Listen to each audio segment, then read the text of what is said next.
Ndewo, I'm Chuma Anagbado. My name is Chuma Anagbado. I come from a town 15 kilometers from Oka, the capital city of Anambra State.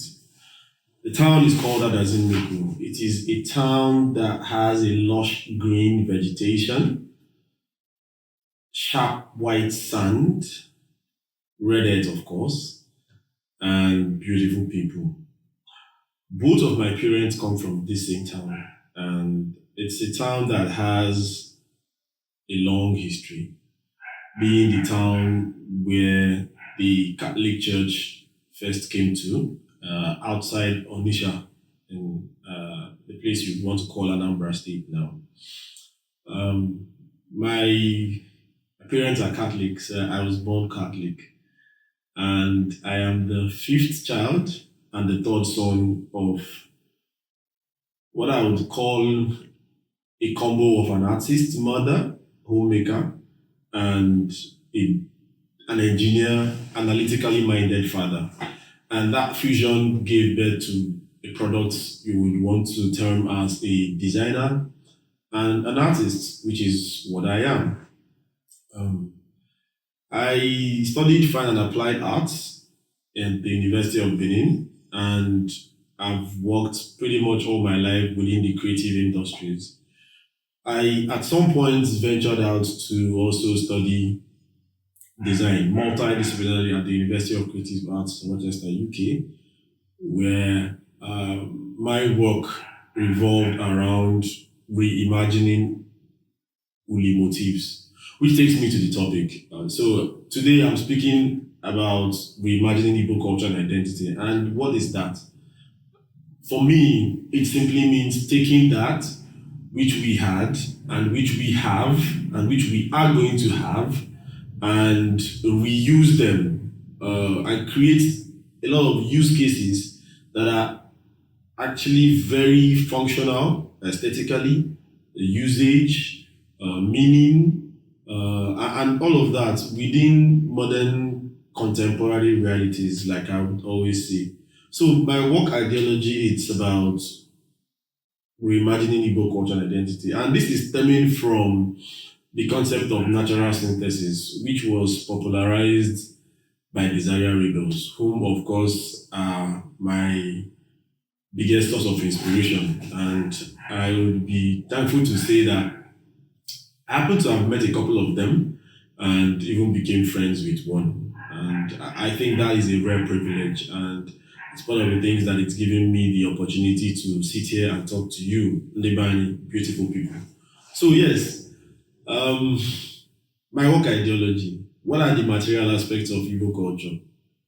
Okwa, Nzu, Oche, Opi, Mo, you just name it. Whatever object you can think of, right, that is and part and parcel of the Igbo culture is what I leverage on in my work in design and in arts. The non-material aspects then stem from language, understanding language, using language, the idioms and isms that it brings, and then turning that into a product or a service. So, bit of examples. And before that, I think it's important to also mention why this is important, right? Why we have to reimagine cultures. We are a people that have been battered. And when I say we, I'm talking about the Black race, right? We've gone through centuries of a drain of our best of humanity, our best beings were carted away. And in that carting away, beings were not just taken out, right?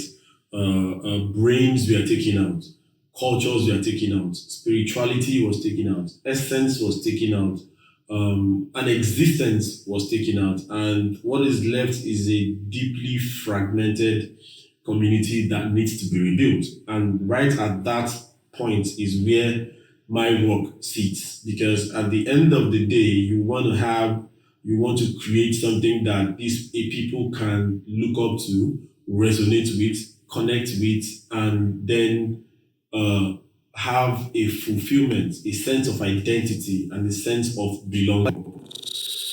So if you start from the very ethos of collaboration, which is underpins what I do, you begin to understand why the platform Mbari Uno was created. Right, Mbari Uno is a social impact platform that uses design to build human capacity and make impact. So why the name Mbari Uno? The name is an integral part of Igbo culture. If you go back and study the Mbari culture of how people came together to build and make stuff, right, leading up to the Mbari Arts Club in the 60s, that same essence is what I have then reimagined and created Mbari Uno, which is House of Collaboration. And I can tell you today that Mbari Uno is a platform that has a reach of well over 50,000 persons across Africa. What has happened is that culture has then permeated this reach, right? There is Aziza design.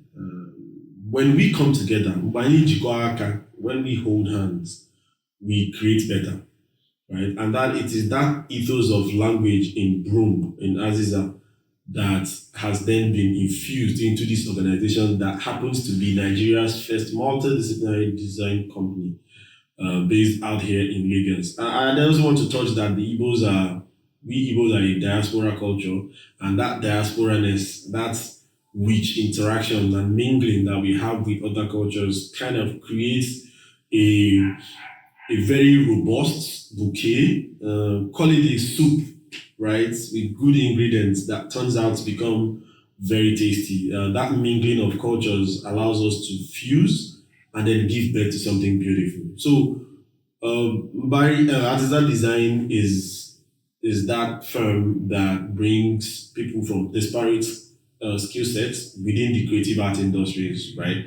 So, from architecture to programming to design to development, and put them together, fuse them to work. And the essence for me is tying all of this as an Igbo ethos, collaboration, working together, espoused in the object Aziza, and that's how the name came to be. So I'll move on to the Igbo Uli motifs, which is the core of my work as a designer and in my master's degree project. It sought ways to use about 246 motifs that had been curated and put together by E.A. Elizabeth Willis at the University of Nigeria and Nsukka.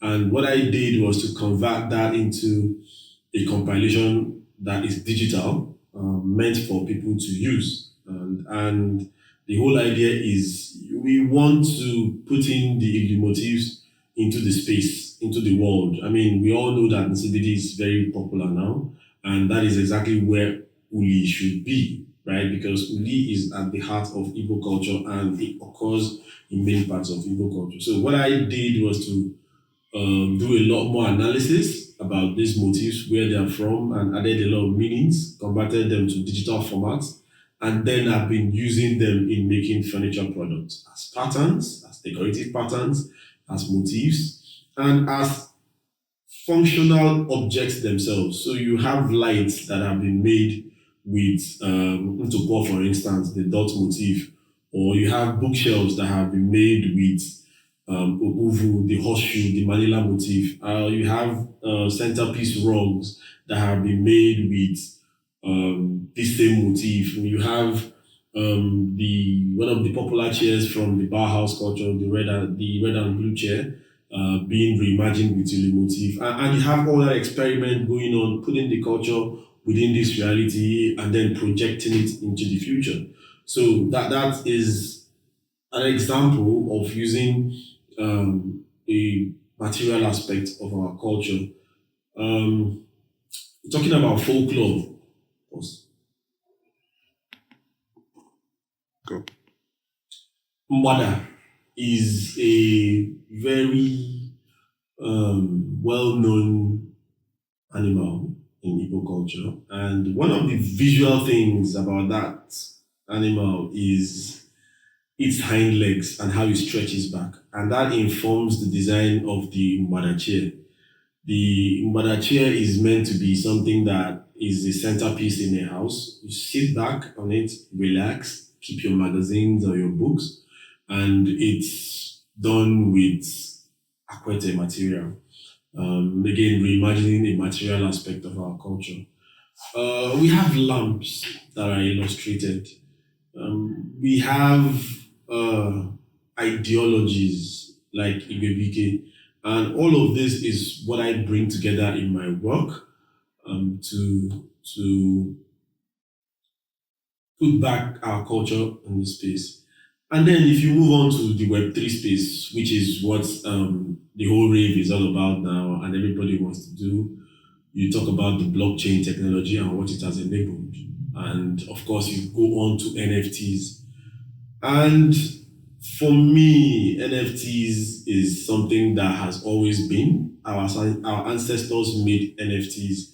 And my foray into the space has also been very true to my core ideology in terms of then continually doing my work. And so you would find that in my art as an NFT creator, I infuse not just pictures, not just images, but there's sound, there's collaboration. I'm beginning to become a collaborative artist within the space. And currently, there's a project that is go. NFTs. So my work basically takes from that same ideology of reimagining our culture. So you're beginning to see music. You're beginning to see us preserving our musical instruments, right? Being enabled by this new art form that then allows us to attach music. And this is what I then create, right? So you're beginning to see poetry come together. You're beginning to see a lot more collaboration and people creating work together. So I would say that in all that we do, we should always think back, borrow from the Sankofa ideology from the Akan-speaking people in Ghana, which is the mythical bird that is looking back to get what is behind and then kind of fuse it, kind of sieve it, shake it up, refine it, and then thrust it into the future.